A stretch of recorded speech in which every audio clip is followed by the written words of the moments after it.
people what you do in sales audit? I audit all of your sales receipts, all of your packets. I make sure all of the credit card slips are there, all the vouchers are there. Try to make sure the numbers match and balance. So you're kind of doing the audit process in the stores. Yes. These are the store managers. Yes. How many mistakes are they making? I'd rather not say no. So do you like your job? I do a lot. And why do you like your job?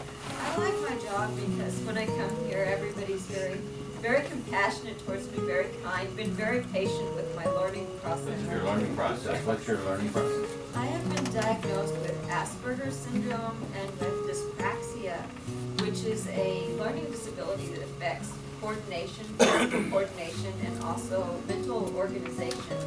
So it's difficult for me to put things in orders and sequences. So if, for example, I have to cook a recipe, it's more difficult for me than for the average person to determine, well, first I have to put the water in, then I have to cut, and then I have to do step 3. You should come cook with me. You'd be a superstar.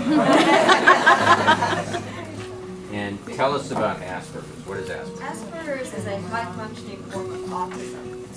And with Asperger's, you spend a lot of time lost in kind of your own thoughts and your own mind. So it's like an extreme case of introversion, where you're so focused on your own thoughts, sometimes you're not really aware of other people or your environment. And when were you diagnosed? I was diagnosed at age 29, which was in 2009. So you go through most of your life with Without Asperger's knowing. and dyspraxia without knowing. Yes. What was it like in school? It was very bad in school because I was bullied a lot by the other students. I didn't do well academically. Everybody's been very patient with my learning, and it takes me a while to learn the sequences for auditing the packets. So I've been very So because of surprised. the Asperger's, there's a sequencing thing and you have to focus on Yes, it. it's difficult for me to put things in order. Do you like your other job? No. So this is the first job you like. Yes. And is this the first time you've had friends at your workplace? Yes. Maybe one of the few times you've had friends at all? Yes. So you're holding a book. Tell us about the book. This was my book. This was my first children's book, and I self-published this a few years ago. So you wrote the book?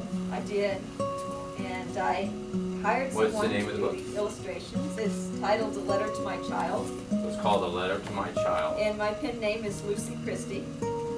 Now, who is it dedicated to inside the book? It is dedicated to my child, who I love with all my heart. And So you write the book. I don't actually have a child, but I wrote the book. This was actually started out as part of a therapy exercise. I wrote a letter to myself as a child, writing what I would have liked to have heard when I was young and lonely and growing up in this situation that I had. You're the child in the book. Yes, And then this is the letter you wish your parents had written. yes, correct. So read the first page to us. It says, I want you to know how much I love you, and even though I may have to leave you sometimes, I want you to know that I always will.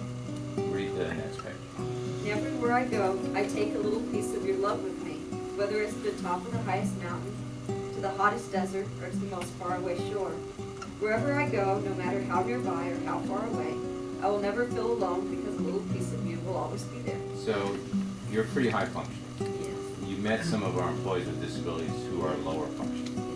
What's your take on who is a person with Down syndrome who's lower functioning? They have an acceptance of people that is just amazing. It's like they don't have any ability in their mind to have discrimination. They just, you just meet them for the first time and it's like they love you. And they just want to be your friend so bad. And I think that's something that people with Down syndrome contribute to the world, is seeing the world through that view of just being very accepting and unconditionally loving of other people. So what do you want to tell this group about, what should they know about disabilities, or how should they treat people with disabilities? They should know that we need the same things as everybody else. We need love, we need independence. Our independence is the most important thing to us. So the ability to have a job, to work, to be employed is an amazing ability for anyone with a disability. Well, tremendous job on the presentation. Thank you. Thank you so much for sharing all that. Big round of applause.